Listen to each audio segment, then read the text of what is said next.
حضرات، ہمیں اسلام نے یہ تعلیم دی ہے کہ جس نے بندوں کا شکریہ نہیں ادا کیا اس نے اللہ کا شکریہ نہیں ادا کیا۔ لہذا کچھ شکریہ ادا کرنا ہے چند حضرات کا، خاص طور سے جناب کمشنر صاحب Mumbai police, JJ and Dogri police station, Mumbai police, Mumbai administration, Mumbai municipal corporation BMC، وہ تمام لوگ جو عزاداری اور محرم میں تعاون کرتے ہیں۔ اس کے علاوہ مسجد کے برابر سوسائٹی کے ہندو حضرات جو دسہرے کے موقع پر جنہوں نے اپنے لاؤڈ اسپیکر بند رکھے، ظاہر ہے وہ شکریہ کے مستحق اس لیے ہیں کہ انہیں اندازہ ہے کہ محرم کیا ہے۔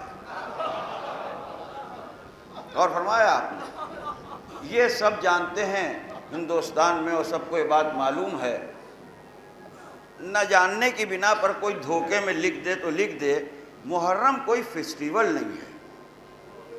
محرم فیسٹیول اس لیے نہیں ہے کہ محرم کوئی خوشی کی یادگار نہیں ہے، محرم مورننگ ہے، محرم کنڈولنس ہے، تو غم کے موقع پر ہر ایک کو یہ احساس پیدا ہوتا ہے کہ ہمیں کیا کرنا چاہیے۔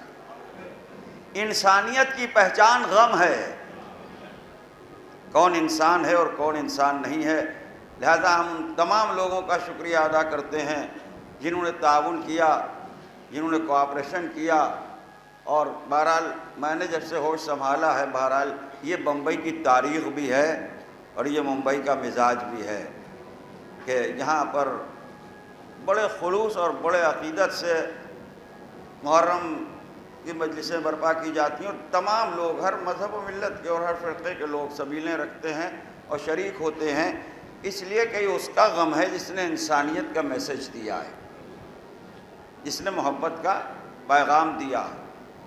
اسی لیے میں نے قرآن مجید کی اس آیہ کریمہ کو عنوان بیان قرار دیا جس میں محبت کا تذکرہ ہے، اور جہاں خلاق عالم ارشاد فرما رہا ہے کہ قُلْ لَا أَسْأَلُكُمْ عَلَيْهِ أَجْرًا إِلَّا الْمَوَدَّةَ فِي الْقُرْبَى، اے ہمارے پیغمبر آپ کہہ دیجئے کہ ہم تبلیغ رسالت کے بدلے میں تم سے کچھ نہیں چاہتے سوائے اس کے کہ تم ہمارے قرابت داروں سے محبت کرو، ہمارے قربا سے محبت کرو، یعنی رسول اللہ آپ سے محبت چاہتے ہیں، محبت کے علاوہ کچھ نہیں چاہتے۔ کس کے لیے؟ اپنے قربا کے لیے۔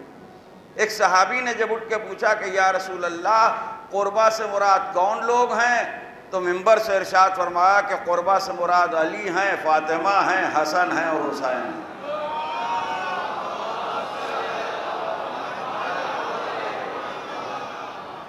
اور اس آیت کی شان نزول یہ ہے کہ کچھ لوگ جواہرات کی کشتیاں اور سونا و چاندی لے کے پیغمبر اسلام کی خدمت میں حاضر ہوئے تھے، جنہوں نے آپس میں یہ ڈیسائیڈ کیا تھا کہ رسول اللہ نے اسلام کے سلسلے میں بڑی تکلیفیں برداشت کی ہیں اور بہت زیادہ زحمتیں اٹھائی ہیں، لہذا میں کم از کم کچھ نہ کچھ ان کی خدمت کرنا چاہیے اور اجرت دینا چاہیے۔ تو یہ بات تو بہت اچھی ہے کہ انسان کو احساس ہو کہ کس نے کیا مدد کی، کیا احسان کیا، کیسی قربانی دی، یہ بات تو بہت اچھی ہے کہ انسان اس چیز کو کنسیڈر کرے اور ریکگنائز کرے، بس تجویز میں ذرا سی غلطی ہو گئی۔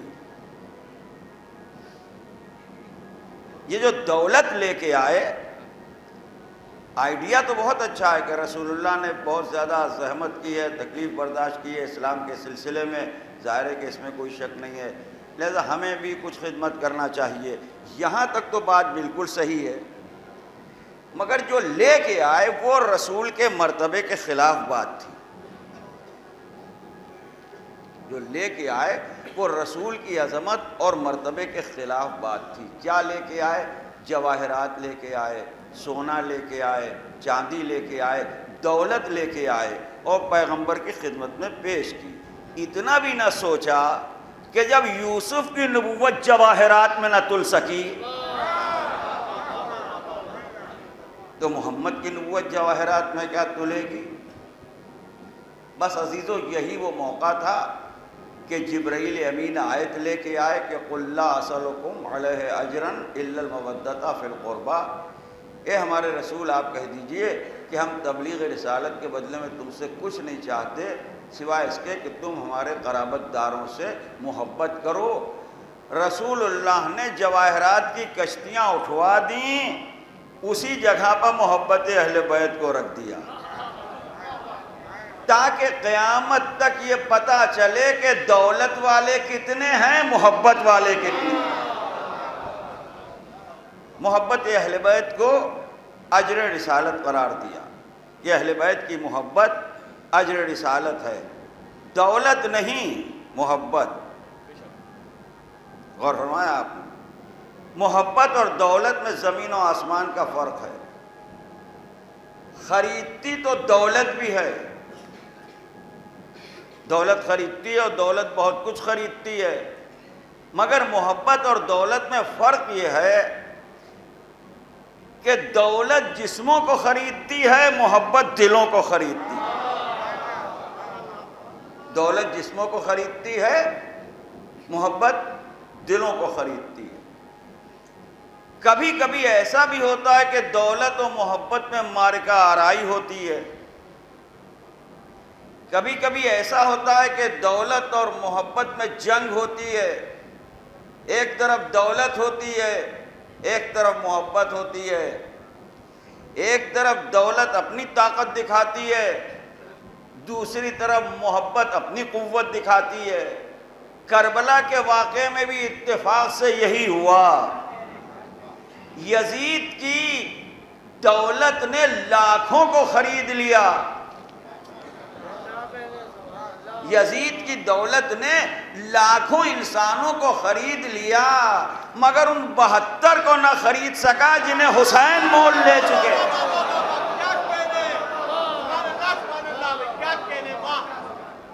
لاکھوں کو تو خرید لیا مگر ان 72 کو مول نہ لے سکا جنہیں حسین مول لے چکے تھے۔ نتیجہ کیا ہوا؟ رزلٹ کیا نکلا؟ رزلٹ یہ نکلا کہ دولت موت بن گئی،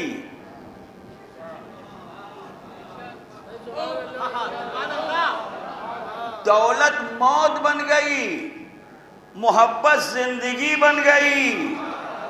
جسے دیکھنا ہو آج اس وقت دیکھ لے، وہ لاکھوں مر گئے جو دولت کے ہاتھ بکے تھے، وہ 72 آج تک زندہ ہیں جنہوں نے محبت کا سودا کیا تھا۔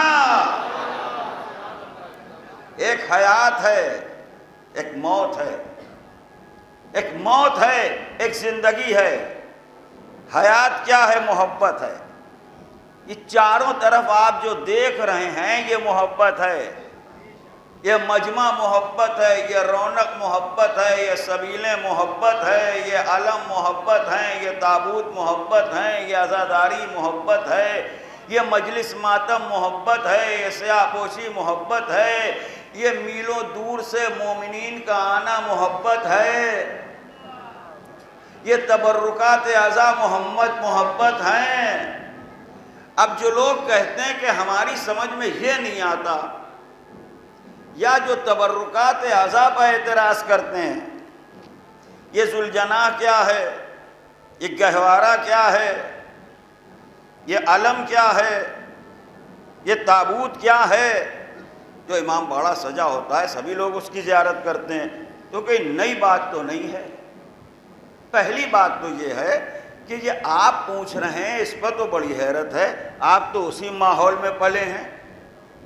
ہم نے تو لوگوں کو ناز کرتے ہوئے اور فخر کرتے ہوئے سنا ہے، اچھے اچھے لوگوں کو، ہمارے یہاں یہ ہمارے دادا کے زمانے کی عزاداری ہے، یہ ہماری دادی کی عزاداری ہے، یہ ہماری نانی کی عزاداری ہے، یہ بڑے بڑے پٹکے اور یہ علم جو ہیں یہ ہماری نانی کے وقت کے ہیں، یہ ہمارے دادا کے وقت کے ہیں۔ پرانے شہروں میں بڑے بڑے دالان ہوتے ہیں، بڑے بڑے شہنشین ہوتے ہیں، امام باڑے سجے جاتے ہیں، تو لوگ بتاتے ہیں، حوالہ دیتے ہیں، کوئی دادا کا حوالہ دیتا ہے، کوئی پردادا کا حوالہ دیتا ہے، کوئی نانی کی بات کرتا ہے، کوئی دادا کی بات کرتا ہے، کوئی دادی کی بات کرتا ہے۔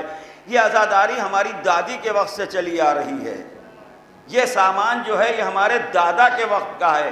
تو اس سے ہمیں یہ پتہ چلا کہ ہماری کوئی پراپرٹی اور جائیداد نہیں ہے عزاداری، یہ میراث ہے،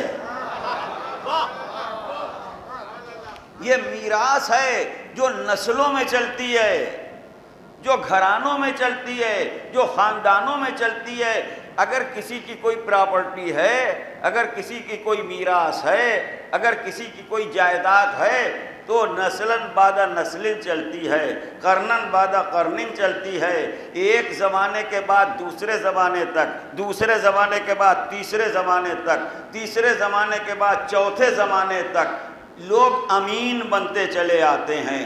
بعد والے جو ہیں وہ امین ہیں، ہمارا اور آپ کا کچھ بھی نہیں ہے، یہ بزرگوں کی امانت ہے، یہ امام باڑہ بزرگوں کی امانت ہے، یہ تبرکات اعضاء بزرگوں کی امانت ہے، یہ جو کچھ بھی امام باڑے میں رکھا ہے یہ آپ کے بزرگوں کی امانت ہے جو صدیوں سے چلی آ رہی ہے۔ یہ ہے عزاداروں کا معاملہ۔ اب جو لوگ بھولے بن کے سیدھے سادھے نوجوان مولویوں سے یا ان سے یا ان سے یا ذاکروں سے یہ سوال کرتے ہیں کہ یہ کیا ہے، علم کیا ہے، تابوت کیا ہے، ذوالجناح کیا ہے، گہوارہ کیا ہے، ہم سے کیا پوچھ رہے ہو؟ اپنے باپ سے پوچھو، اپنے دادا سے۔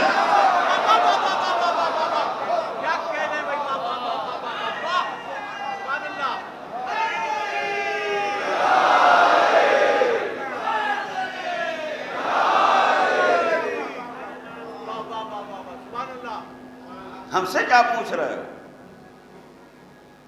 ہماری سمجھ میں نہیں آتا۔ تو کب سے یہ حادثہ ہو گیا؟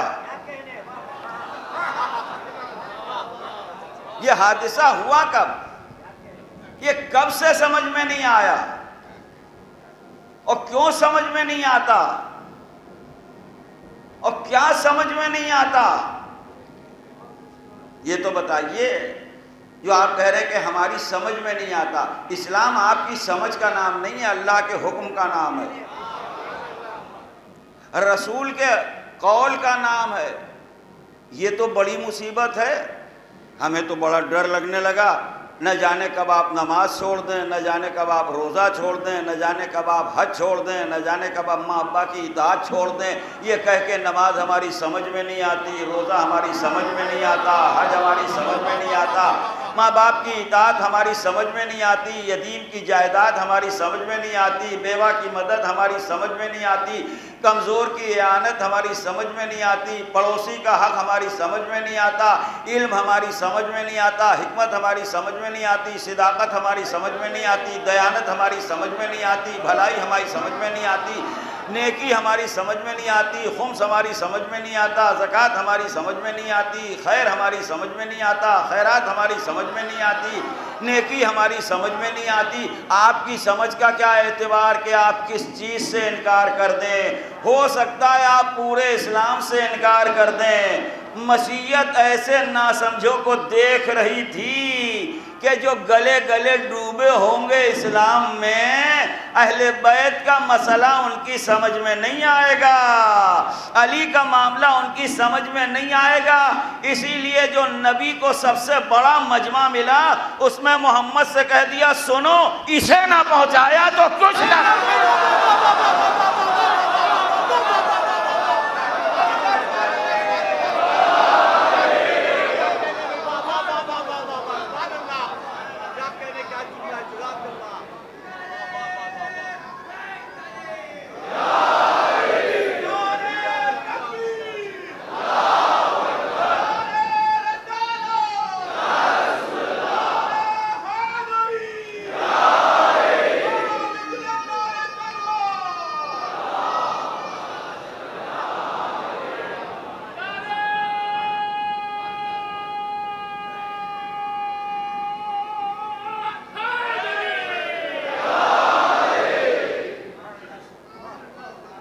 معلوم تھا کہ ایک طبقہ ایسا ہے جو ولایت کو انڈر اسٹیمیٹ کرے گا، جو ولایت کو ہلکا سمجھے گا۔ لہذا پورا قرآن اے ٹو زیڈ اٹھا کے دیکھ لیجئے، جتنا بھی دین ہے، جتنی بھی شریعت ہے، جتنا بھی میسج ہے، جتنا بھی پیغام ہے، کیا مشیت کا لہجہ ہے، کیا مشیت کے تیور ہیں؟ اقیموا الصلاۃ آتوا الزکوٰۃ کتب علیکم الصیام، بس ختم ہو گئی بات۔ نماز پڑھو، روزہ رکھو، زکوٰۃ دو۔ وَلِلَّهِ عَلَى النَّاسِ حِجُّ الْبَيْتِ، اللہ کے لیے اللہ کے گھر کا حج لکھا گیا ہے لوگوں کے اوپر۔ وَلِلَّهِ عَلَى النَّاسِ حِجُّ الْبَيْتِ وَبِالْوَالِدَيْنِ احسانا، ماں باپ کے ساتھ نیکی کرو، ماں باپ کے ساتھ بھلائی کرو۔ ان اشکر لی وَلِوَالِدَيْكَ إِلَيَّ الْمَصِيرُ، 31واں سورہ، سورہ لقمان۔ بندے میرا شکریہ ادا کر اور اپنا ماں باپ کا شکریہ ادا کر، یاد رہے پلٹ کے ہماری طرف آنا ہے۔ پورے کا پورا اسلام دیکھ لیجئے، پورے کا پورا قرآن دیکھ لیجئے، شریعت کیسے آئی، دین کیسے آئی، نماز کیسے آئی، روزہ کیسے آیا، حج کیسے آیا، سارا پیغام کیسے آیا، مگر ولایت کے لیے کتنا بڑا اہتمام کیا۔ اتنا بڑا ارینجمنٹ تو کہیں ہوا نہیں۔ ایک بات تو یہ ہے، سب سے بڑی امپارٹنٹ بات جو ہے اور سوچنے کے قابل جو بات ہے وہ یہ ہے کہ اتنا بڑا مجمع رسول اللہ کو پوری لائف میں نہیں ملا، اتنا بڑا مجمع جتنا بڑا غدیر میں تھا، 1.5 لاکھ 1.25 لاکھ جو کچھ بھی لکھا جاتا ہے۔ دوسری خصوصیت آپ اس کی سنیے، دوسری خصوصیت یہ ہے کہ وہاں جتنے بیٹھے ہیں تمام مسلمانوں کو، میری تقریر غور سے سننا چاہیے اس لیے کہ بہت امپورٹنٹ بات پڑھ رہا ہوں، جتنے بھی مسلمان ہیں 100% سب کے سب صحابی ہیں۔ یہ 1.5 لاکھ کا مجمع صحابہ کا مجمع ہے، اصحاب کرام کا مجمع ہے۔ عالم اسلام میں اصحاب کا بڑا احترام ہے۔ دیکھیے مختلف حیثیت کے لوگ ہوتے ہیں، مختلف اسٹیٹس کے لوگ ہوتے ہیں، مختلف قسم کے لوگ ہوتے ہیں، یہاں ایکول اسٹیٹس ہے۔ جتنے بیٹھے ہیں رسول کے منبر کے سامنے، وہ مہاجرین ہوں، وہ انصار ہوں، وہ مکے والے ہوں، وہ مدینے والے ہوں، وہ کوفے والے ہوں، وہ مصر والے ہوں، وہ کہیں کے بھی ہوں، ایکول اسٹیٹس ہے، سب اصحاب رسول ہیں، سب صحابہ رسول ہیں، حضور کے ساتھ حج کر کے آ رہے ہیں۔ صحابیت کی ساری شرطیں پوری ہیں، صحابیت کی پوری شرطیں پوری ہیں۔ اچھا اس کو آپ سمجھ لیجئے، دنیا میں کوئی بھی نیوز ہو، کوئی بھی خبر ہو، ہر گھر میں، ہر خاندان میں، ہر جگہ، ہر سوسائٹی میں معاملہ یہ ہے، دیکھیے 2 طرح کے لوگ ہوتے ہیں، کچھ کو ذمہ دار کہا جاتا ہے، کچھ کو غیر ذمہ دار کہا جاتا ہے، کچھ کو رسپانسبل کہا جاتا ہے، کچھ کو irresponsible کہا جاتا ہے، کچھ لوگوں کی بات پر بھروسہ کیا جاتا ہے، کچھ لوگوں کی بات پر بھروسہ نہیں کیا جاتا۔ کسی نے کہا یہ خبر آئی ہے، آپ نے کہا کس نے بیان کیا؟ اس نے نام لیا کسی بچے کا یا عزیز کا یا دوست کا، محلے والے کا، فلاں صاحب کہہ رہے تھے۔ ارے چھوڑو، وہ اسی طرح کی باتیں کیا کرتے ہیں، یعنی اس کی بات کو کوئی اہمیت نہیں دی، کوئی غیر ذمہ دار آدمی تھا۔ ایک اور نام لیا، کہا اچھا انہوں نے کہا ہے، بھئی تب تو پوچھنا پڑے گا، دیکھنا پڑے گا۔ تو ہر سوسائٹی میں 2 طرح کے لوگ ہوتے ہیں، کچھ ذمہ دار ہوتے ہیں، کچھ غیر ذمہ دار ہوتے ہیں۔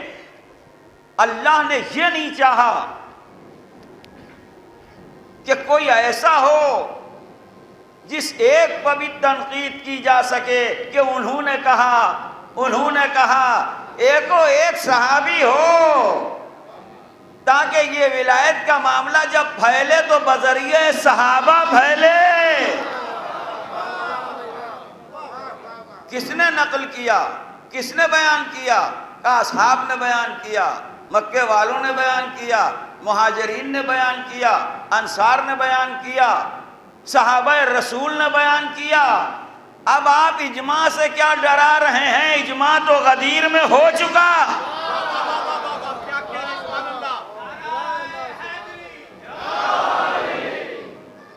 سب جمع ہوئے کہ نہیں ہوئے؟ پورا اسلام پہنچایا، کہیں مشیت نے وہ تیور نہیں دکھائے۔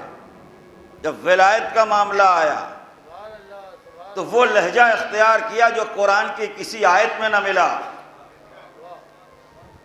یا ایھا الرسول بلغ ما انزل الیک من ربک. پہلی بات تو یہ کہ قدرت نے سمجھا دیا مسئلہ امامت کو کہ یہ امامت ہے کیا، اس لیے کہ علی امام اول ہیں. یا ایھا الرسول، اے ہمارے رسول، بلغ، پہنچا دو، ما انزل الیک من ربک، جو تمہارے رب کی طرف سے تم پر نازل کیا جا چکا ہے، یعنی ڈیسائیڈڈ ہے، طے نہیں ہوگا، طے شدہ ہے، جو تمہارے اللہ کی طرف سے تم پر نازل کیا جا چکا. اس کا مقصد یہ رسول کے علم میں ہے، پھر آپ پر ٹائم آ جا گیا ہے، پہنچانے کا وقت آ گیا ہے. تو فرق یہ ہے، دنیاوی خلافت وہ ہے جو یہاں طے ہو، الہی امامت وہ ہے جو وہاں طے ہو. وہ پہنچا دو جو تمہارے اللہ کی طرف سے تم پر نازل کیا جا چکا. اور اس کے بعد جو دوسرا ٹکڑا ہے وہ تو عجیب و غریب ہے. وَإِن لَمْ تَفْعَلْ فَمَا بَلَّغْتَ رِسَالَتَهُ، اگر تم نے اسے نہیں پہنچایا تو کار رسالت ہی انجام نہ دیا. اگر تم نے اسے نہ پہنچایا تو کار رسالت ہی انجام نہ دیا، کوئی تبلیغ ہی نہ کی. اس سے کہا جا رہا ہے جو کانٹوں پر چلا، اس سے کہا جا رہا ہے جس نے کانٹوں پر چل کے پہنچایا، پیٹ پر پتھر باندھ کے پہنچایا، مصیبتیں جھیل کے پہنچایا، تکلیفیں برداشت کر کے پہنچایا، ہجرت کر کے پہنچایا. اس سے کہا جا رہا ہے جس نے پہنچانے کے سلسلے میں ہزاروں اور لاکھوں زحمتیں برداشت کیں. اور پھر دوسری بات یہ ہے عزیزان محترم، سب سے بڑی چیز توقع ہوتی ہے. اگر آپ کسی سے اخلاق سے پیش آتے ہیں، آپ کسی سے محبت سے پیش آتے ہیں، آپ کسی کو بڑا رسپانس دیتے ہیں، اور ایک مرتبہ کسی محفل میں اس نے دیکھا کہ مڑ کے بھی نہیں دیکھ رہے ہیں، تو آدمی پریشان ہوتا ہے کہ پتہ نہیں کسی نے کچھ کہہ دیا ہے یا کیا بات ہے، کہ بالکل ہم کو بدلے بدلے نظر آ رہے ہیں. توقع کی تو بات ہوتی ہے نا، کس کے کس سے کیسے تعلقات ہیں، کیسے روابط ہیں. ایک دم سے آپ تیور بدل لیں تو آدمی پریشان ہو جائے گا نا. تو ہم نے قرآن میں یہ دیکھا کہ رسول کا اور اللہ کا رشتہ جو ہے حبیب و محبوب والا رشتہ ہے، عاشق و معشوق والا رشتہ ہے، محبت کا رشتہ ہے، دوستی کا رشتہ ہے. کبھی طٰہٰ کہا جا رہا ہے، کبھی یاسین کہا جا رہا ہے، کبھی یا ایھا المزمل کہا جا رہا ہے، کبھی یا ایھا المدثر کہا جا رہا ہے. محمد جس ادا میں ہیں اچھے لگ رہے ہیں. پالنے والے جس سے تو نے اس انداز میں باتیں کی، اس سے لہجہ بدل لیا کہ اگر تم نے اسے نہ پہنچایا تو کچھ نہ پہنچایا. مشیت کا جواب آئے گا اب تو ہوش میں آؤ. علی کا معاملہ ایسا ہے، ہم نبی سے تیور بدل لیتے ہیں، تم کس گنتی میں؟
آپ ملاحظہ فرما رہے ہیں کس سے کہا؟ ولایت اس وقت تک سمجھ ہی میں نہیں آ سکتی جب تک عظمت محمد سمجھ میں نہ آئے۔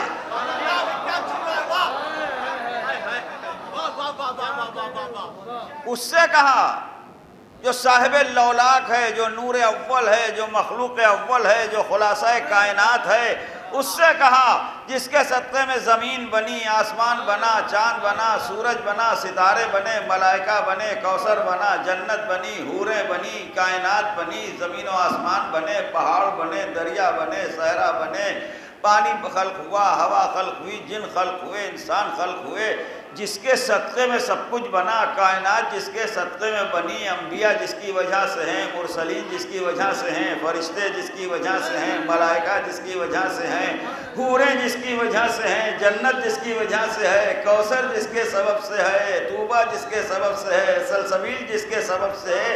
یہ کوئی معمولی ہستی ہے؟ بعد از خدا بزرگ کوئی قصہ مختصر جو اللہ کے بعد سب سے بڑا ہے، جو خلاصہ کائنات ہے، جس کے لیے ساری کائنات بنائی، اس کے لیے اس سے تیور بدل لیے۔ وَإِن لَمْ تَفْعَلْ فَمَا بَلَّغْتَ رِسَالَتَهُ، حبیب اگر تم نے یہ نہ پہنچایا تو کچھ نہ پہنچایا۔ پروردگار یہ کیا کہ اب تو ہوش میں آؤ، محمد نہ پہنچائیں تو رسالت ہدر ہو جائے، اما تم نہ مانو تو اسلام کہاں سے دھرا رہ جائے گا۔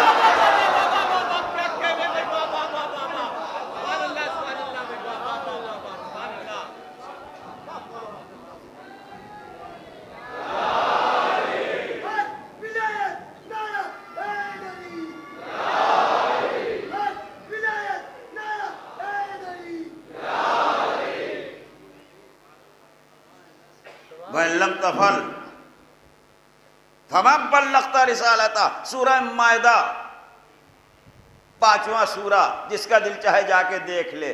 ہمارے گلے پر بلی رکھی رہتی ہے، قرآن میں دکھائیے، قرآن میں دکھائیے، قرآن میں دکھائیے، ہمیں دیکھنا تو نصیب ہو۔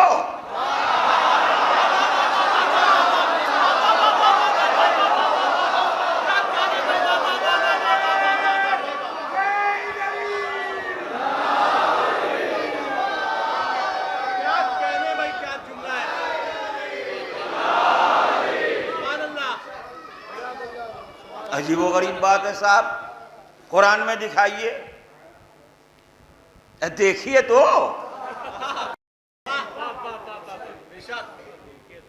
اچھا ہمارا عجیب و غریب نصیب ہے،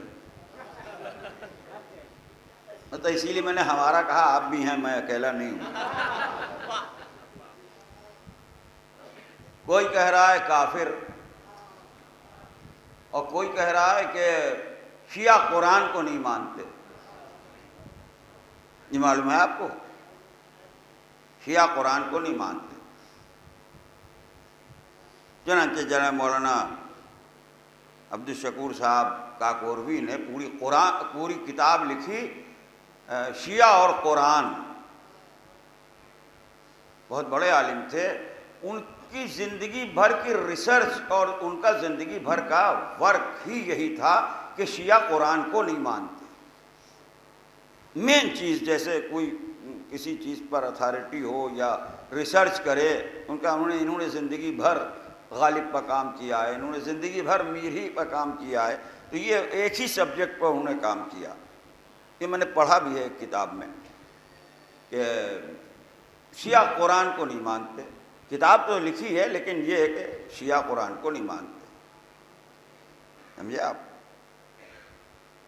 تو کوئی تو ہم کو بھائی صاحب یہ کہتا ہے کہ ہم قرآن نہیں مانتے، لاکھ ہم عمل قرآن کرتے رہیں شب قدر میں، یہ مسجدیں گواہ ہیں، آپ لاکھ کہتے رہیے ہم قرآن کو مانتے ہیں۔ اس کا جواب یہ نہیں ہے، اس کا جواب بہترین ہے۔ اصل میں آپ بھی بڑے بھولے ہیں۔ آپ پہلے یہ سمجھیے کہ کہنے والا کہنا کیا چاہتا ہے، سامنے کی بات دیکھ کے آپ بددل ہو گئے اور بدظن ہو گئے کہ دیکھیے، دیکھا آپ نے یہ کیا کہہ رہے ہیں، دیکھا آپ نے وہ کیا کہہ رہے ہیں، ارے غور تو کیجئے پھر بگڑیے۔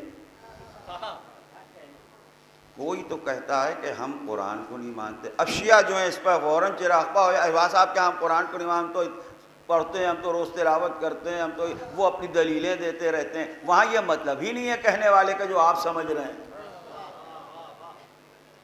اچھا، اور کوئی کافر کہتا ہے، کوئی نہیں، ملک کے ملک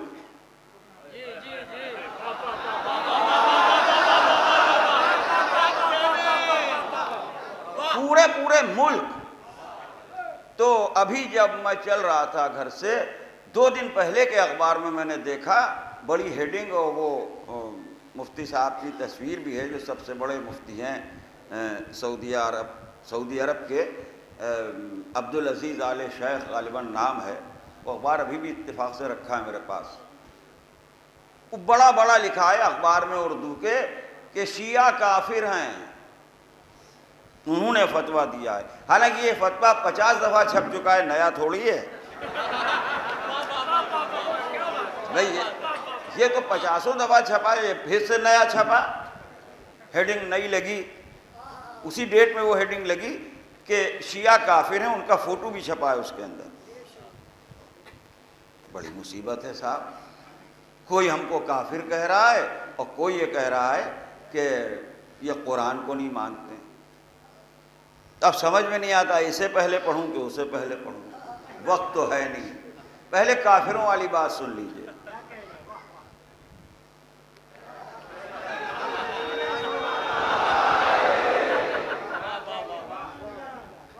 میرے عرض کرنے کا مقصد یہ ہے کہ آپ انصاف کیجئے گا، آپ جج ہیں، آپ سامنے ہیں، میں کوئی ایسی بات نہیں پڑھ رہا ہوں الجھی ہوئی کہ بھائی صاحب، کافروں سے تو دنیا پٹی پڑی ہے. یہ میں ثابت کر سکتا ہوں اور یہ ثابت ہے. کافروں سے کہاں تک بچیے گا؟ پٹی پڑی ہے دنیا. ہے کون سوائے کافر کے دنیا میں؟ پہلے آپ کافر کی ڈیفینیشن سمجھ لیجیے. کافر کی ڈیفینیشن، کافر کہتے ہیں ڈینائی کرنے والے کو، انکار کرنے والے کو کافر کہتے ہیں. اس میں ہمارے بہت سے نان مسلم دوست بھی بگڑ جاتے ہیں کہ ہمیں کافر کہا جا رہا ہے. تو کافر کوئی بری بات نہیں ہے، آپ ایکسیپٹ کر لیں، اسی وقت آپ مسلم ہو جائیں گے. کافر کہتے ہیں انکار کرنے والے کو. آپ نے کسی بات پر نو کہا، اس حساب سے آپ کافر ہوئے. یس کہا تو نہیں ہوئے. کافر کی ڈیفینیشن یہ ہے جو حضور سرور کائنات تاجدار انبیاء ہمارے سرکار دو عالم کی رسالت کا جو انکار کرے.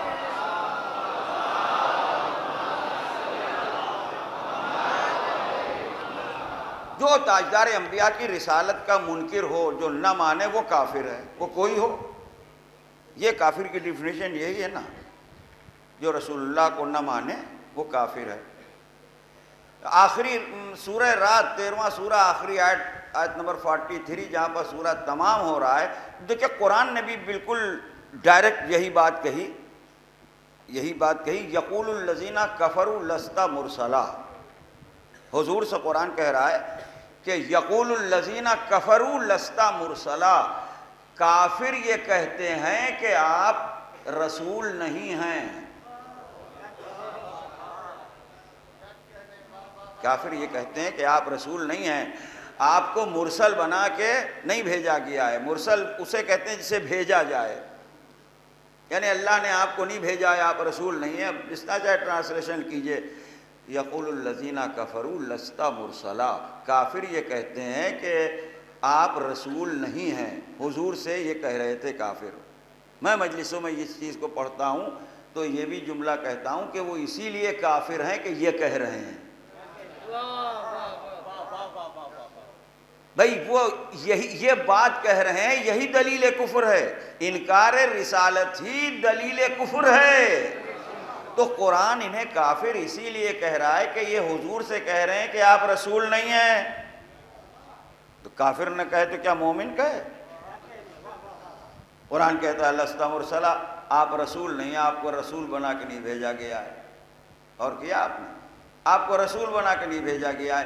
کافر کہتے ہیں. تو کافر وہ ہے جو حضور کی رسالت کا انکار کرے اور جو حضور کی رسالت کو نہ مانے. اب آپ جوڑیے کون کون کافر ہے. رسالت کا معاملہ کیا ہے اب آپ یہاں دیکھ لیجئے, فرق کیا ہے وہ بھی سمجھ لیجئے. ہمارے یہاں مختلف زبانوں میں, ہمارے یہاں تو ہندی بہت چلتی ہے, لہذا ہندی کے میگزین, ہندی کے رسالے اور ہندی کے روزنامے, ڈیلی پیپرز, اس میں جب بھی ہم نے پڑھا کسی نان مسلم کا مضمون, محمد صاحب لکھا اس نے,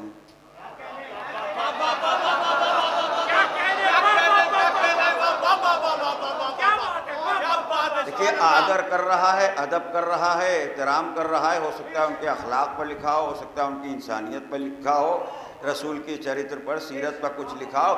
جب وہ لکھتا ہے تو محمد صاحب لکھتا ہے. آپ کیا کہتے ہیں؟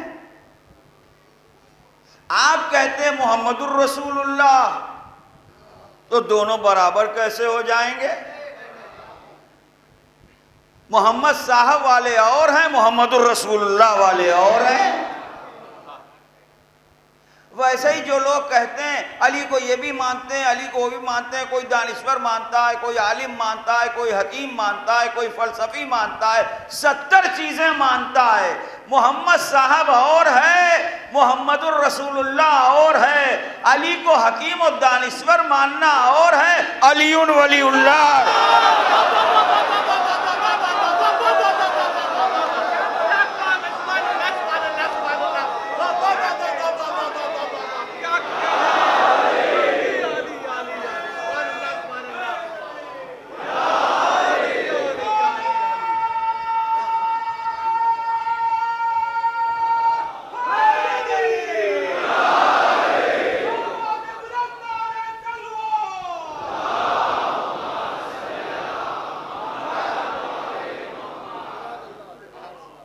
اب تو یہ عالم ہے کہ اچھے پوچھتے ہیں کہ علی ولی اللہ کیا ہے. ہم تم سے علی سمجھے یا خدا سمجھے؟ غور فرمایا آپ نے؟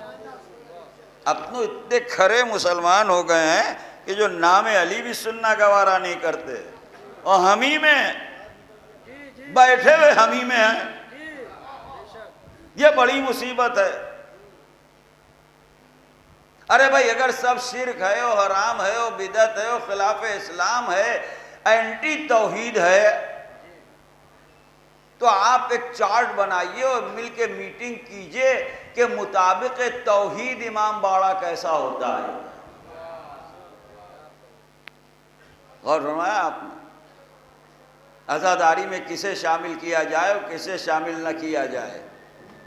غور فرمایا آپ نے؟ تو 1000 چیزیں علی کے لیے مان رہے ہو, علی ولی اللہ کہنے میں لوہے لگ رہے ہیں.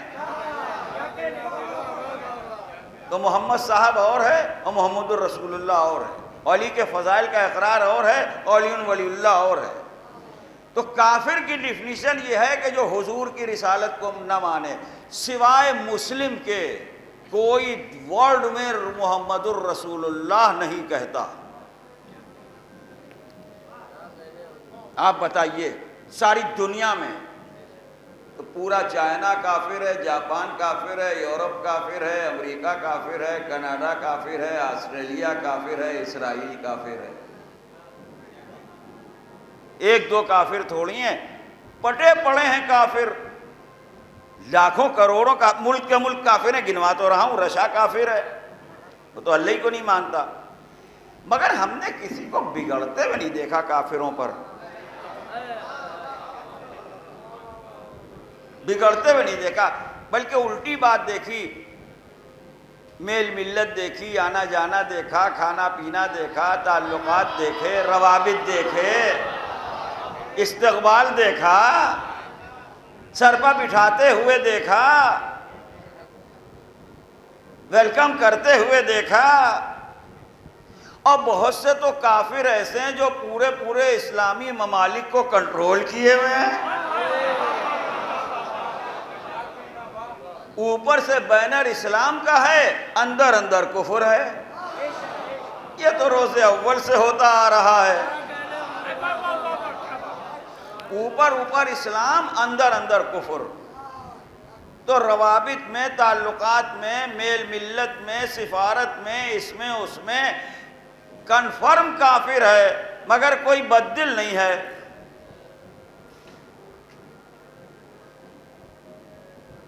دو کافر ایسے ہیں جن سے سب خفا ہیں. آپ ملاحظہ فرمانے، کافر تو لاکھوں کروڑوں ہیں، مگر جن سے لوگ بہت زیادہ خفا ہیں وہ دو ہیں. ایک ہم، دوسرے ابو طالب.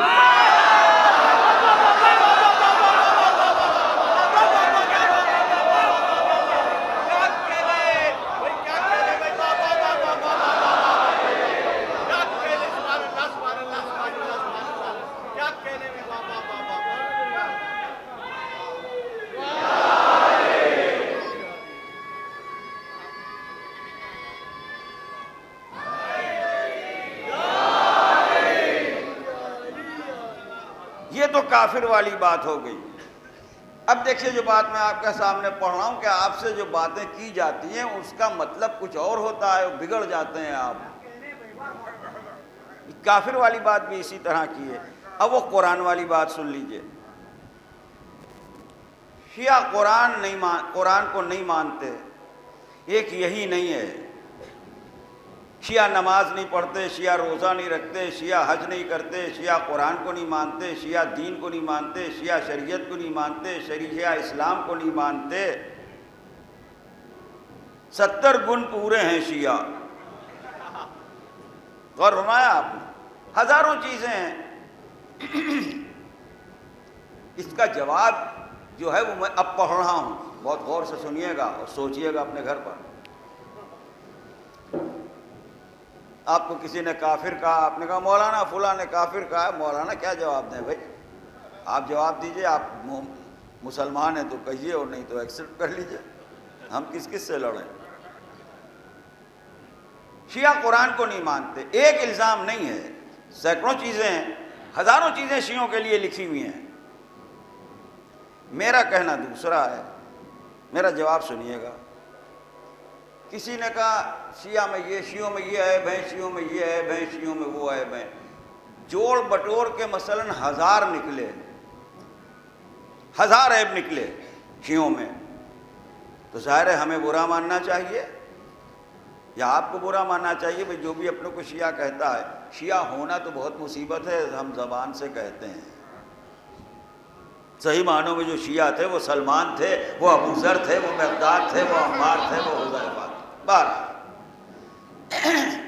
میں نے کہا، جب مجھ سے کسی نے کہا کہ شیعوں میں 1000 عیب ہیں، فرض کیجئے ایک آدمی میرے سامنے بیٹھا ہے، آپس میں ڈسکشن ہو رہا ہے، میرا کوئی ملنے والا ہے یا دوست ہے، ڈرائنگ روم میں بات ہو رہی ہے، مجمع میں بھی نہیں ہو رہی. میں نے کہا آپ گھر کا بھیدی لنکا ڈھاتا ہے، آپ کیا جانے شیعوں میں کتنے عیب ہیں؟ آپ کو 1000 نظر آئے، آپ نے 1000 کہے. بھائی ایک جملے کی مجلس ہے، ایک سنٹنس کی. بھائی صاحب سنیے گا، ایک سنٹنس کی مجلس ہے، سارا اسی پر ڈیپینڈ کرتا ہے جو آ رہا ہے. میں نے کہا میں شیعہ ہوں، میرا خاندان شیعہ، ماں شیعہ، باپ شیعہ، بھائی شیعہ، بھتیجے شیعہ، عزیز شیعہ، محلہ شیعہ، مشہور و معروف شیعہ ہوں، سب جانتے ہیں. شیعوں کے بارے میں آپ زیادہ جانتے ہیں یا میں زیادہ جانتا ہوں؟ یہ سن کے ظاہر ہے کہ آدمی خاموش ہو جائے گا. اگر میرے خاندان کا معاملہ ہے اور کہیں پر بات ہو رہی ہے تو میں کہوں گا جناب میں زیادہ، ان کا نہیں حضور آپ زیادہ جانتے ہوں گے، ہم نے تو یہ سنا ہے، برا نہ مانیے آپ. ٹھیک ہے، جس کے گھر کا معاملہ ہوتا ہے وہ زیادہ جانتا ہے یا غیر جانتا ہے؟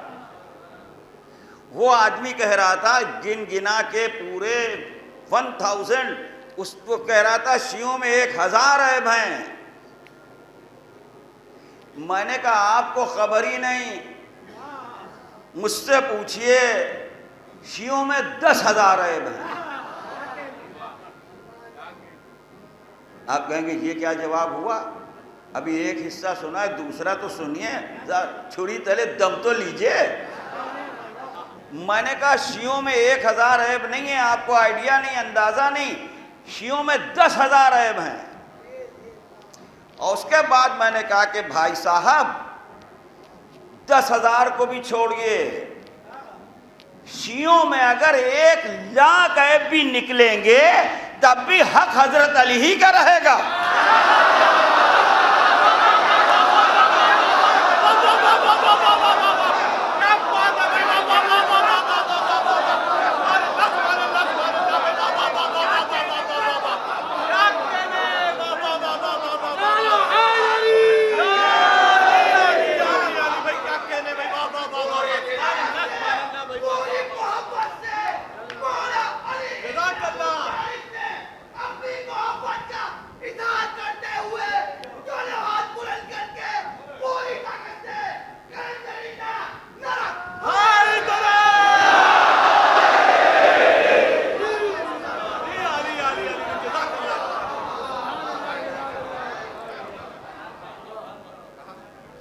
اب سمجھ میں آ گئی پوری بات؟ وہ آپ کو چڑھانا چاہ رہا ہے، آپ بگڑ رہے ہیں۔ شیعہ کافر ہیں، شیعوں سے مطلب ہی نہیں ہے اس بات کا۔ شیعہ نماز نہیں پڑھتے، شیعہ قرآن کو نہیں مانتے، معاملہ آپ کا ہے ہی نہیں۔ شیعہ اس لیے برے ہیں کہ علی علی کہتے ہیں۔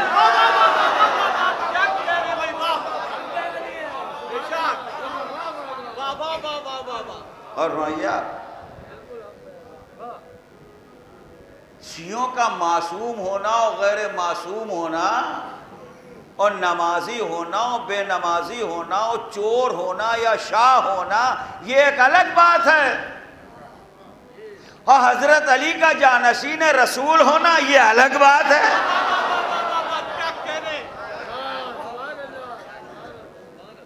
اس کا اس سے کیا، اس کا اس کا جوڑ کیا ہے؟ اور میں اپنے سارے شیعوں میں یہ عیب پیدا ہو جائے تو کیا حضرت علی کا کیس کمزور ہو جائے گا؟ بھائی کمال کر دیا، اما علی کو خلیفہ شیعوں نے تھوڑی بنایا ہے۔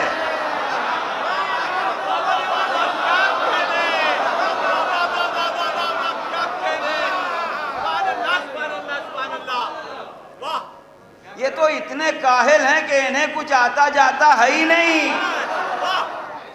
یہ تو روز اول سے اللہ والوں پر بیٹھے ہیں، جسے وہ بھیج دیتا ہے اسے یہ مان لیتے ہیں۔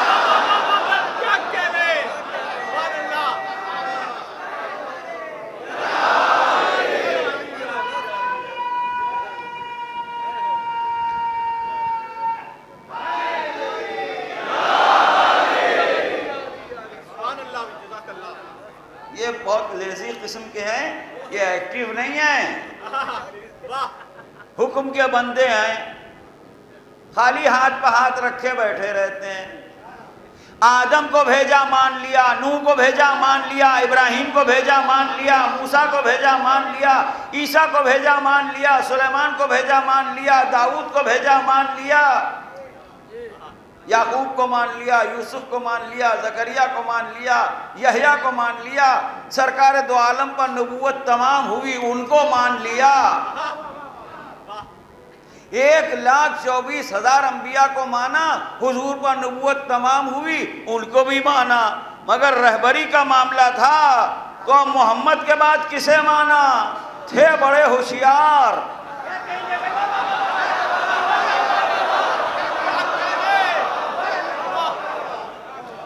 ہم تو سمجھتے تھے کہ بھولے ہیں، مگر اتنے بھولے بھی نہیں ہیں۔ جب نبی کی آنکھ بند ہو گئی تو اسے ماننے بیٹھ گئے جس میں آدم کا علم تھا، نوح کا عزم تھا، ابراہیم کی خلت تھی، موسیٰ کی ہیبت تھی، عیسیٰ کا زہد تھا، محمد کا جمال۔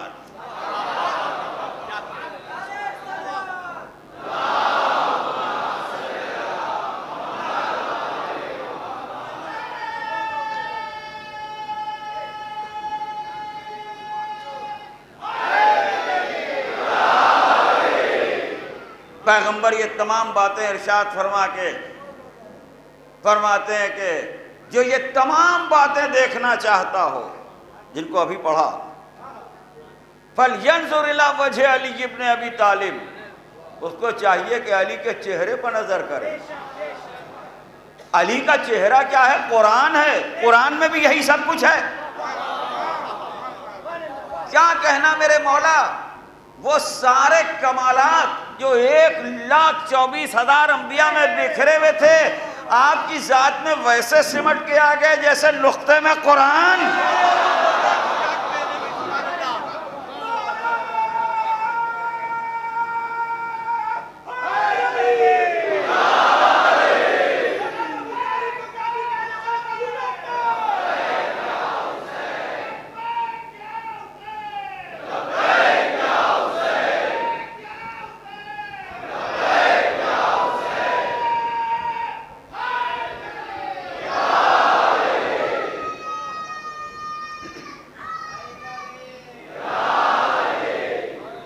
جب ہی تو ارشاد فرمایا علی مع القرآن والقرآن مع علی، علی قرآن کے ساتھ ہیں، قرآن کیا کہنا، باپ کے ساتھ بھی قرآن، بیٹے کے ساتھ بھی قرآن۔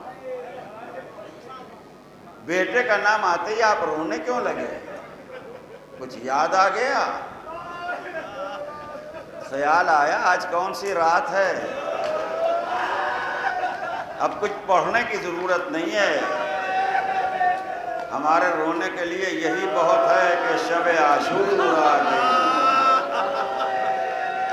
عاشور کی رات قیامت کی رات ہے، مسلم کی زندگی کی آخری رات، زہیر کی زندگی کی آخری رات، حبیب کی زندگی کی آخری رات، قاسم ابن حسن کی زندگی کی آخری رات، عباس ابن علی کی زندگی کی آخری رات، علی اکبر کی زندگی کی آخری رات، ششماہے کی زندگی کی آخری رات،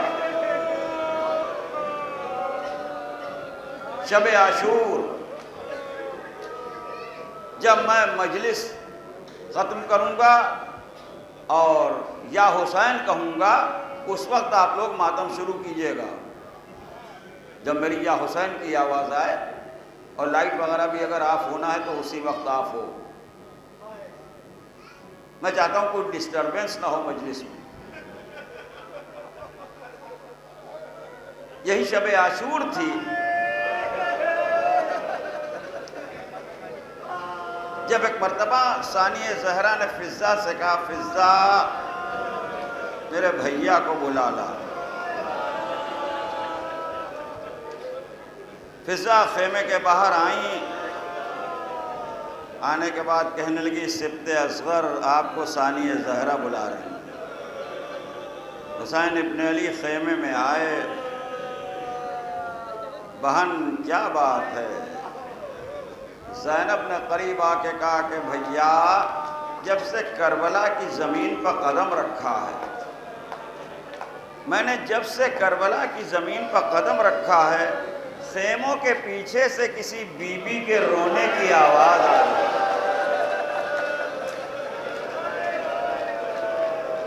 ایسا محسوس ہوتا ہے جیسے کوئی ماں اپنے بیٹے پر ماتم کر رہی ہے۔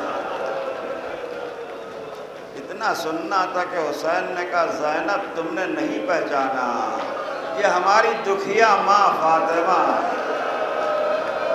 جنت سے سر کے بالوں کو بکھرا کے آئی ہیں، صحرائے کربلا میں فریاد کر رہی ہیں، واہ ولدا، ہائے میرا حسین،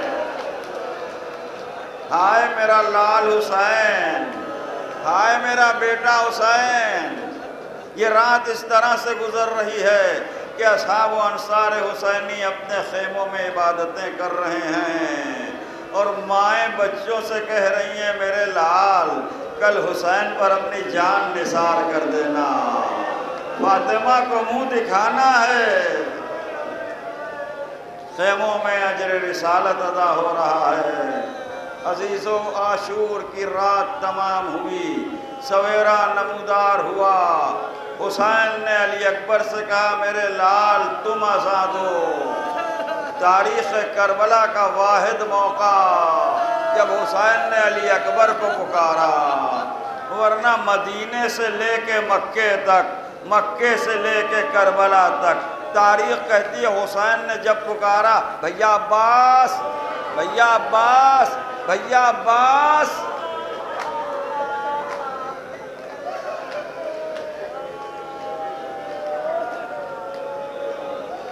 صبح عاشور آواز دی میرے لال علی اکبر تم آزاد ہو، اس لیے کہ علی اکبر کی آواز رسول اللہ کی آواز سے بہت زیادہ مشابہ تھی۔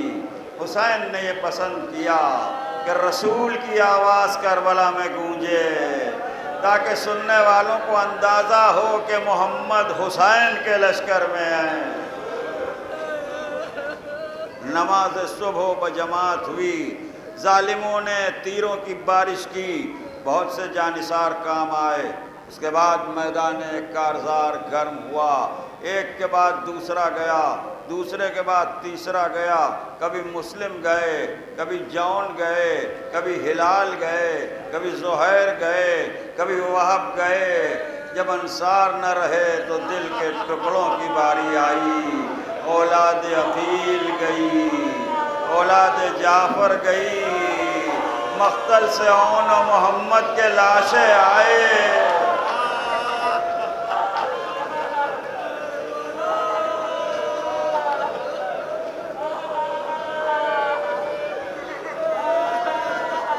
یتیم حسن گھوڑوں کی ٹاپوں سے پامال ہو گیا، دریاب عباس کے شان قلم ہو گئے۔ حسین نے کمر پکڑ کے کہا بھیا عباس تمہارے مرنے سے میری کمر ٹوٹ گئی۔ راہ چاروں تدبیر مسدود ہو گئی۔ 18 برس کے کڑیل جوان نے سینے پر برچھی کھائی، لیلا کی کمائی لٹ گئی۔ جب کوئی نہ رہا 6 مہینے کے علی اصغر کو لے کے کربلا کے میدان میں آئے، 3 بھال کا تیر چلا، بچہ باپ کے ہاتھوں پر الٹ گیا۔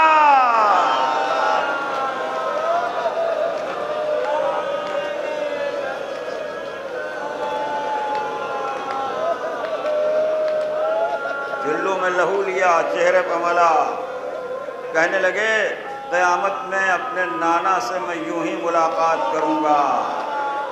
رباب سے ملاقات کروائی، پشتے خیمہ پہ آئے حسین، ذوالفقار کو کھینچا، ننھی سی قبر کھودنے لگے، علی اصغر کی میت کو قبر میں رکھا، فاطمہ کے لال نے مٹی ڈالی اور جھک کے کہا کربلا یہ پیاسے کی امانت ہے، کربلا یہ مسافر کی امانت ہے۔ یہ کہہ کے حسین کھڑے ہو گئے، در خیمہ پہ آئے، رخصت آخر کے لیے تو کوئی پردے کا اٹھانے والا نہ تھا۔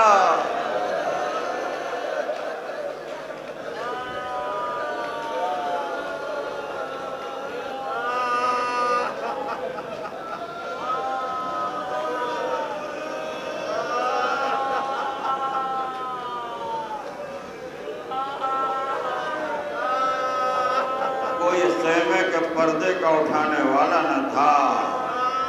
انیس کہتے ہیں جب خاتمہ بخیر ہوا فوج شاہ کا، کوثر پر قافلہ گیا پیاسی سپاہ کا، ارے گھر لٹ گیا جناب رسالت پناہ کا۔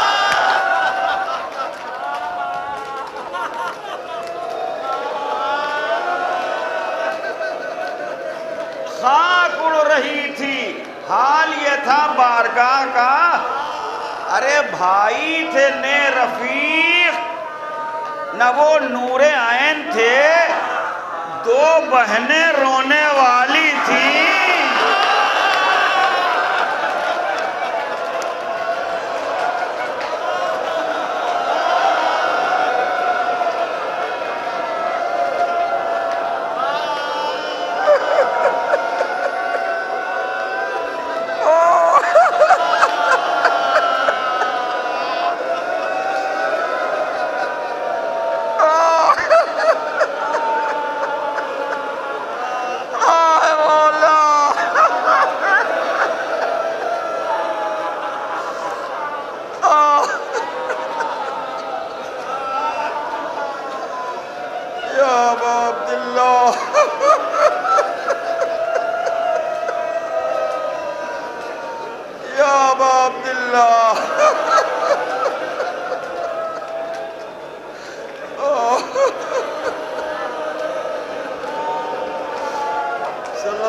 قولک یا ابا عبداللہ.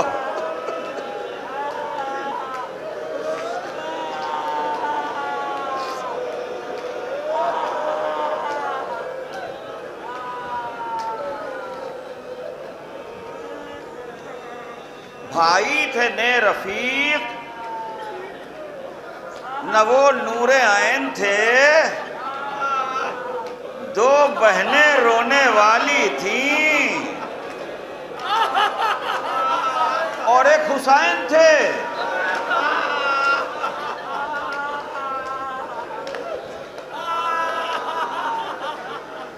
در خیمہ پا کے آواز دی، یا زینب و یا ام کلثوم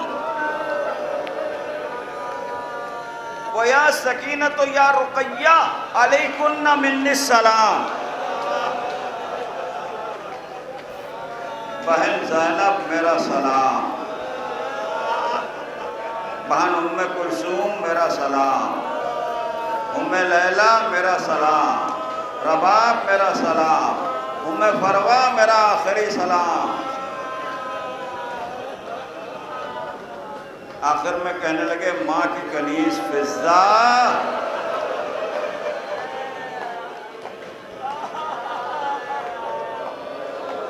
حسین کا آخری سلام قبول کر.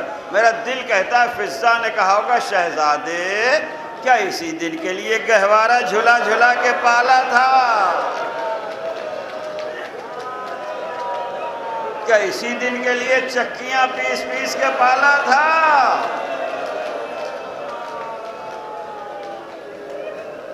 ایک ایک کو سلام کیا اور آخر میں آواز دی سکینہ بی بی.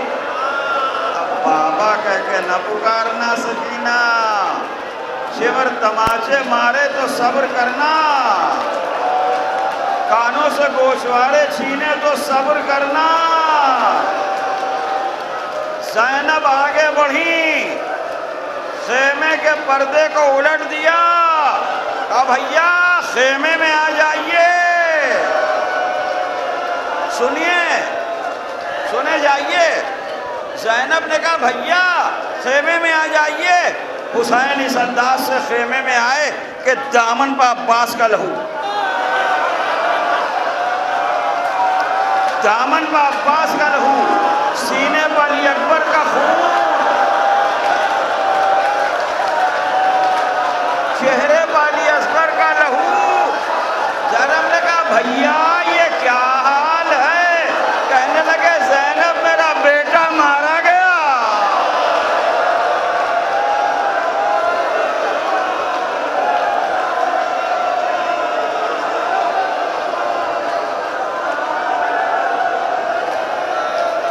زینب میرا بیٹا مر گیا،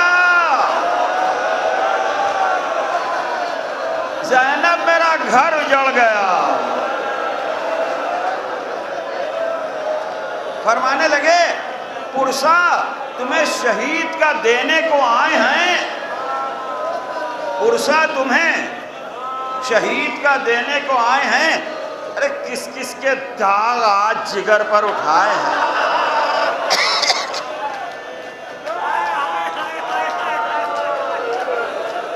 پیٹے ہیں، خاک اڑائی ہے، آنسو بہائے ہیں. یہ ہم تمہارے لال کے خون میں نہائے ہیں.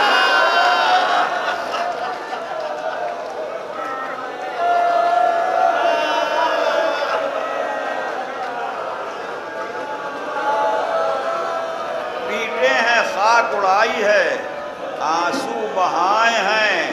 یہ ہم تمہارے لال کے خون میں نہائے ہیں. ارے سر تھا حسین بے کس و تنہا کی گود میں، سر تھا حسین بے کس و تنہا کی گود میں. ارے بیٹے کی جان نکلی ہے بابا کی گود میں.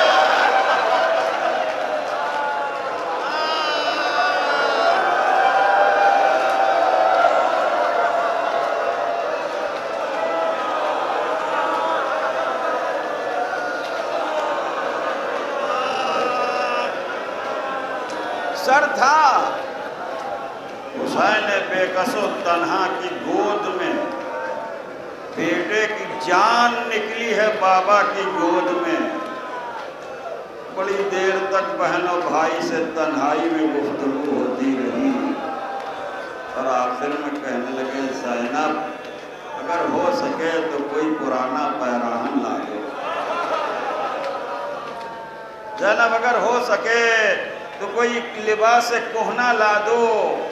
زینب ایک خیمے میں گئیں، کچھ دیر کے بعد جب لباس کہنا، پرانا لباس، پرانا پیراہن لیے ہوئے آئیں، بھائی کے چہرے پر نظر پڑی تو ماں کا قول یاد آیا کہ اماں نے دنیا سے جاتے ہوئے کہا تھا زینب بیٹی جب میرا حسین لباس کہنا مانگے تو سمجھ جانا میرا بچہ میدان سے واپس نہ آئے گا۔ زینب کا دل بھر آیا، ایک مرتبہ مدینے کا رخ کر کے کہا اماں میرا بھائی جا رہا ہے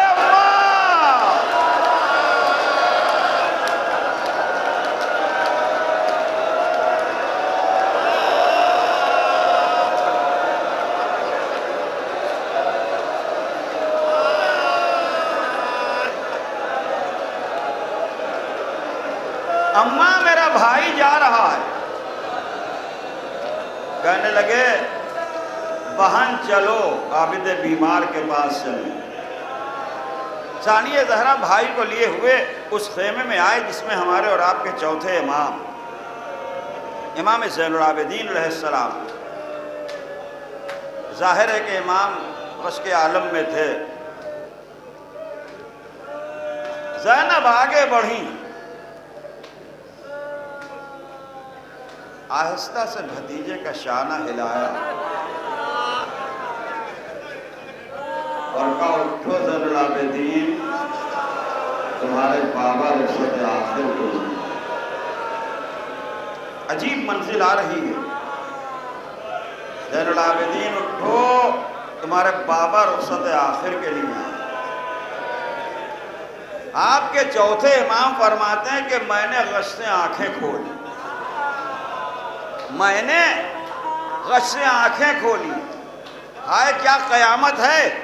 چوتھے امام کہتے ہیں میں اپنے بابا کو نہیں پہچانا،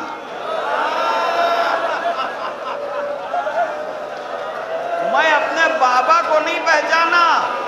ہائے حسین، ارے مولا ایک دن میں کتنا بدل گئے تھے۔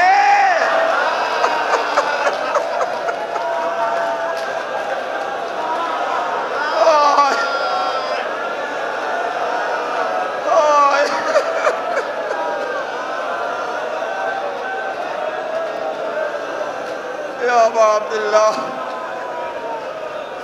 ارے مولا ایک دن میں آپ کتنا بدل گئے تھے۔ ارے وہ کیسے نہ بدل جائے جو بیٹے کے سینے سے نیزہ کھینچے۔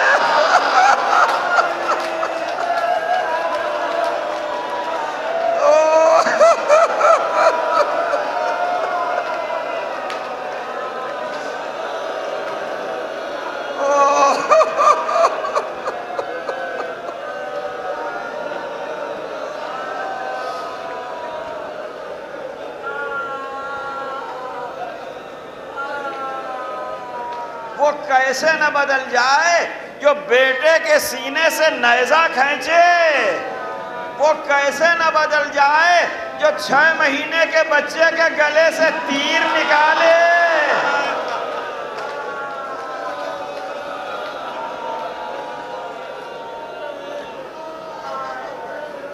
امام زین العابدین علیہ السلام نے عرض کیا بابا آپ اور رخصت آخر حبیب کیا ہوئے؟ کہا قتل ہوئے۔ زہیر کیا ہوئے؟ کہا قتل ہوئے۔ مسلم کیا ہوئے؟ کہا قتل ہوئے۔ کہا بابا میرا شیر سا چچا عباس،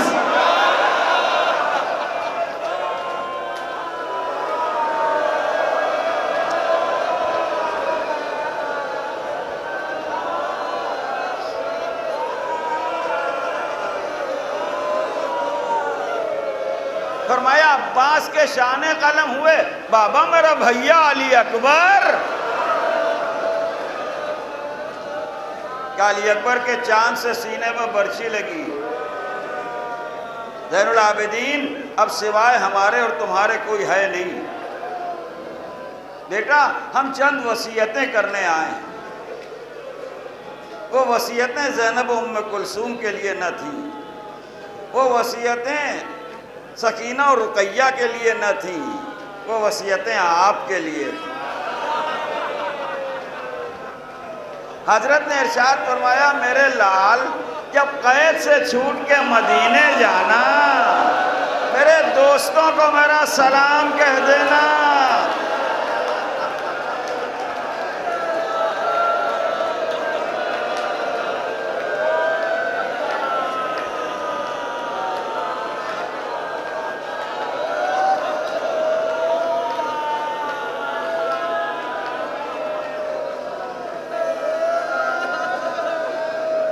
جب قید سے چھوٹ کے مدینے جانا میرے دوستوں کو سلام کہہ دینا، کہنا دوستو جب ٹھنڈا پانی پینا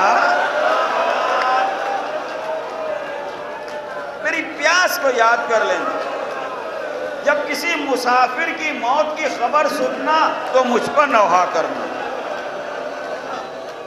اور ہاں بیٹا ان سے یہ بھی کہہ دینا کہ میں نے اس وقت بہت یاد کیا جب بچے کی میت کو سینے سے لگائے ہوئے کبھی در خیمہ کی طرف بڑھتا تھا، کبھی پھر واپس ہوتا تھا اور کہتا جاتا تھا اِنَّا لِلَّهِ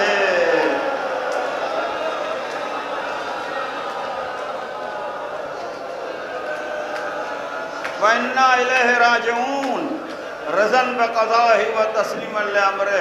یہ کہہ کے حسین کھڑے ہو گئے، زینب ساتھ ساتھ۔ اب جو خیمے سے نکلے بہن نے بھائی کے چہرے کو دیکھا، کہنے لگی بھیا گھبرانا نہیں، عباس نہیں تو زینب موجود ہے، علی اکبر نہیں تو زینب موجود ہے، قاسم بن حسن نہیں تو تمہاری بہن زینب موجود ہے۔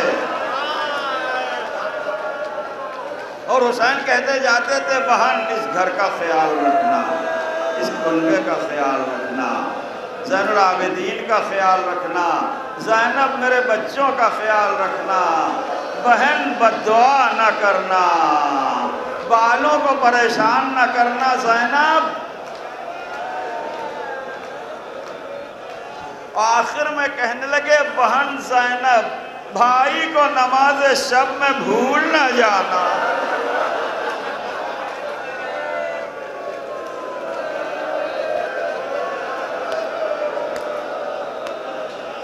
حسین کو نماز شب میں بھول نہ جانا، اور دیکھا یہ کہہ کے بالی سکینہ کو یاد سے لپٹی وہ دوڑ کے شہ گردوں اساس سے۔ طاقت نہ تھی کلام کی ہر جن پیاس سے، بولی وہ تشنا کام شہ حق شناس سے۔ کیا اس بلا کے بن سے تہیا سفر کا ہے، اے صدقے گئی بتاؤ ارادہ کدھر کا ہے۔ فرمایا شہ نے ہاں سفر ناگزیر ہے، آؤ گلے لگو کہ یہ صحبت اخیر ہے۔ اب آرزو قرب خدائے قدیر ہے، تنہا ہے ہم سپاہ مخالف کثیر ہے۔ ارے طے ہو یہ مرحلہ جو اعانت خدا کرے، ارے جس کا نہ کوئی دوست ہو بیوی وہ کیا کرے۔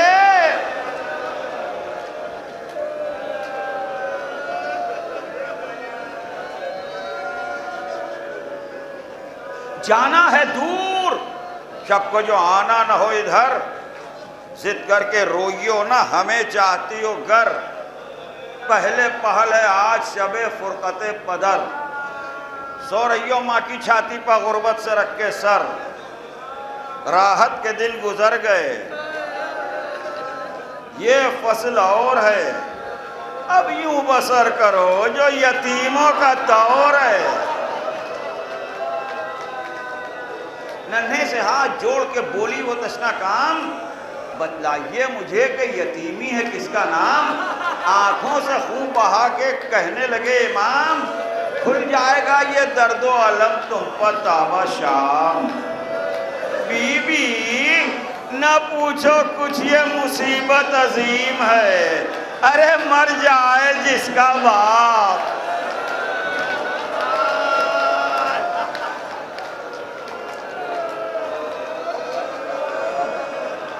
بی بی نہ پوچھو کچھ یہ مصیبت عظیم ہے، مر جائے جس کا باپ، وہ بچہ یتیم ہے۔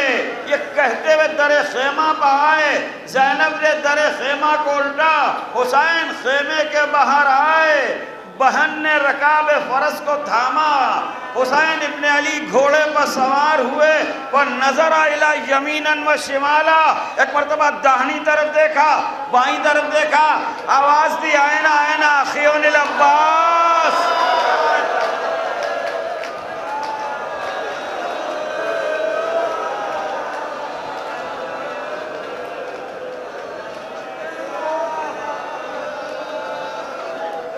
آئینہ آئینہ علیون الاکبر، کہاں ہو میرے بھیا عباس،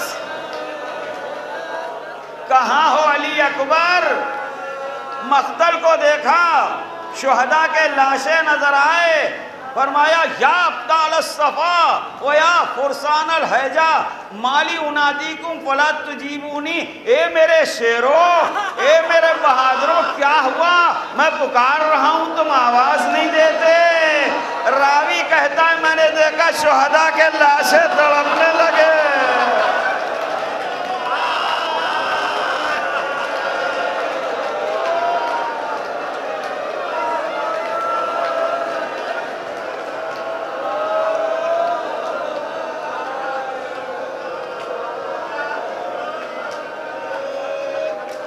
شہداء کے لاشیں تڑپنے لگے، کٹی ہوئی گردنوں سے آواز آئی فرزند رسول، موت نے ہمیں مجبور کر دیا۔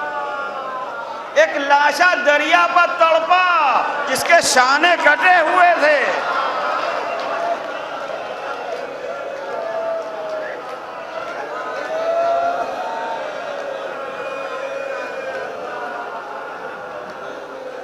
حسین ابن علی نے قرآن کی آیت پڑھی، وَمِنْهُمْ مَنْ قَضَى نَحْبَهُ وَمِنْهُمْ مَنْ يَنْتَظِرُ وَمَا بَدَّلُوا تَبْدِيلًا۔ یہ کہہ کے گھوڑے کو ایڑ لگائی، کربلا کے میدان میں آئے، عمر سعد کو طلب کیا۔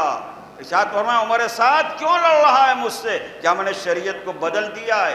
کیا میں نے حرام کو حلال کیا ہے؟ کیا میں نے حلال کو حرام کیا ہے؟ کیا میرے ذمے کسی کا قرض ہے؟ کیا میں نے شریعت میں کوئی تبدیلی کی ہے؟ یہ لعین سر کو جھکائے ہوئے خاموش کھڑا رہا، کوئی جواب نہ دے سکا۔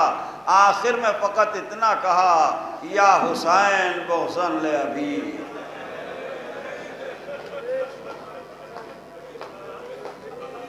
اے حسین ہم تم سے تمہارے باپ کی دشمنی میں لڑ رہے ہیں، تم سے تمہارے باپ کی عداوت میں لڑ رہے ہیں۔ آپ کے امام نے فرمایا کہ اگر یہی ہے تو ٹھیک ہے، دستور عرب کے مطابق ایک ایک کو بھیج۔ کہاں یہ منظور ہے ایک ایک آیا ختم ہوا، دو دو آئے ختم ہوئے۔ خلاف معاہدہ 100 کے رسالے آئے اکیلے حسین سے لڑنے کے لیے۔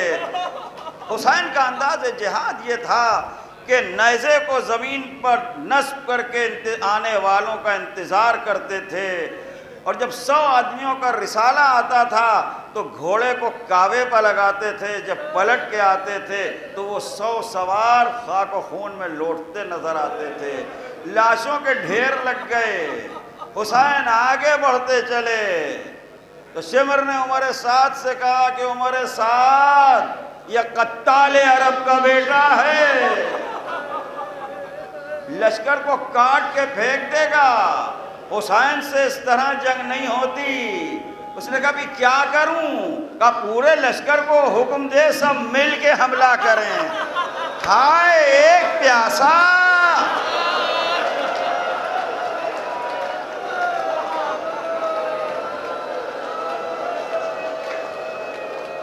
ایک مظلوم، اب جو پورا لشکر سمٹا تو حسین بھی اپنی تلوار کو علم کر کے قہر الہی کا نمونہ بن گئے۔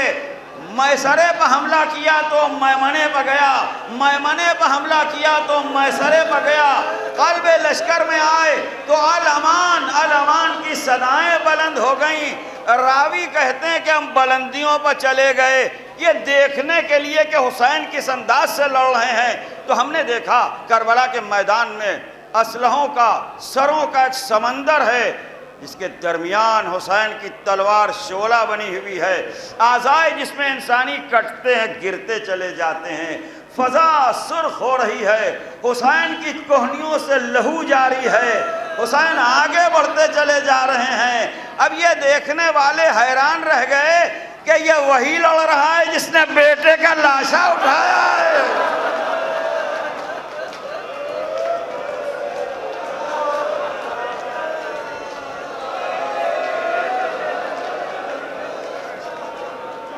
یہ وہی لڑ رہا ہے اس نے 6 مہینے کے بچے کے گلے سے تیر کھینچا ہے۔ پھر وہ منزل آئی کہ حسین نے آخری حملہ کیا، قیامت کا حملہ تھا، الامان الامان کی صدائیں بلند تھیں، بھگاتے ہوئے لشکر کو مقام نخیلہ تک لے گئے حسین۔ اب بھاگتے ہوئے لشکر نے کہا حسین تمہیں عباس کا واسطہ،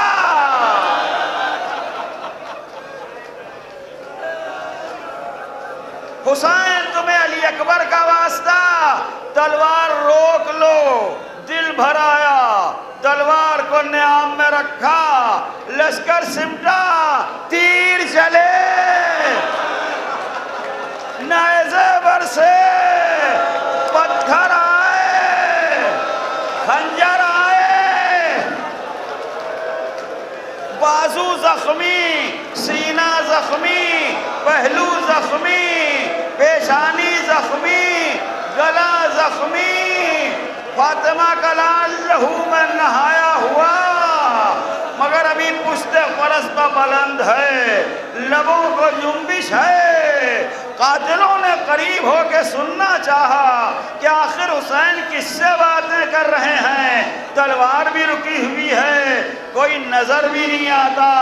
جب قریب پہنچے تو حسین کہہ رہے تھے اماں